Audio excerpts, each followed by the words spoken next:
আসসালামু আলাইকুম রহমতুল্লাহ।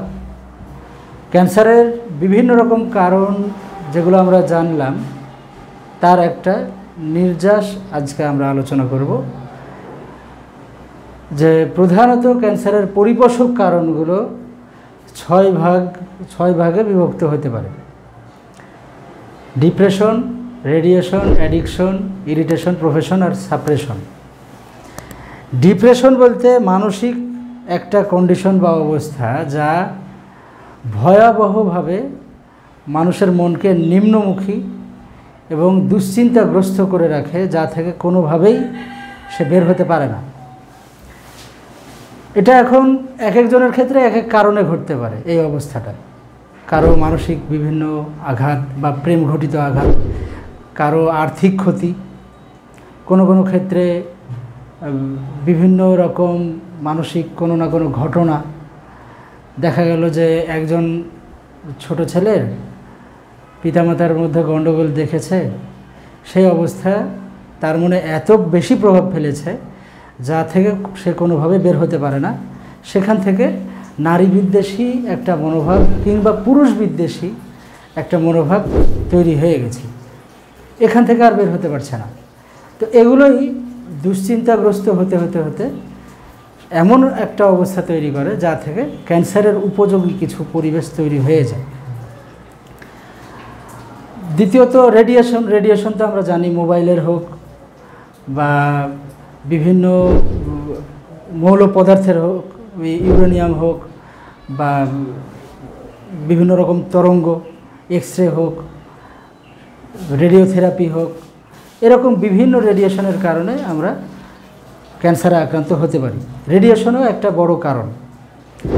তৃতীয়ত অ্যাডিকশন, নেশা, সেটা সিগারেট হোক, তামাক, গাঁজা, হিরোইন, ফেন্সিডিল, অ্যালকোহল, যত রকম যা কিছু আছে, এই নেশাগুলো আমাদের জীবনে ক্যান্সারের জন্য একটা উপযুক্ত পরিবেশ তৈরি করে আমাদের দেহে।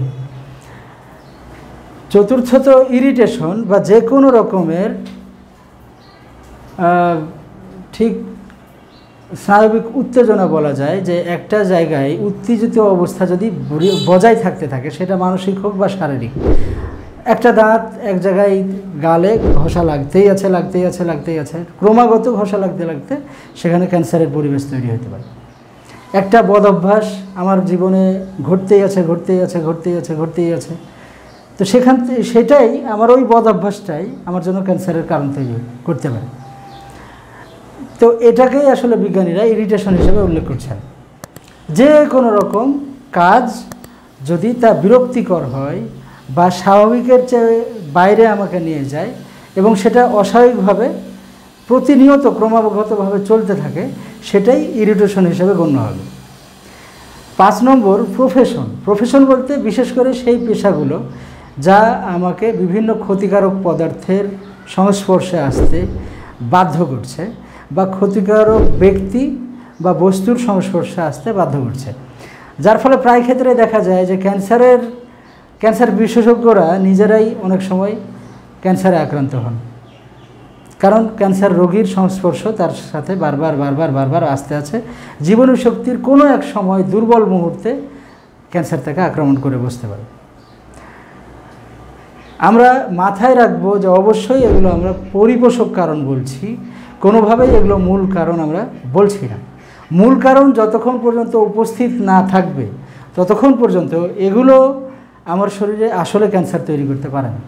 অন্য কোনো রোগ তৈরি করবে, অন্য কোনো ক্ষতির কারণ তৈরি করবে, কিন্তু সেটা ক্যান্সার পর্যন্ত নিয়ে যাবে না।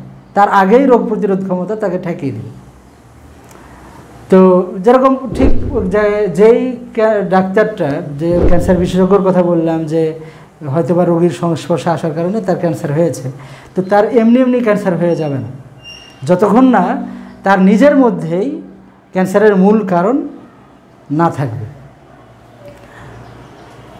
যাই হোক, প্রফেশনের মধ্যে আমরা বিভিন্ন খনিজ,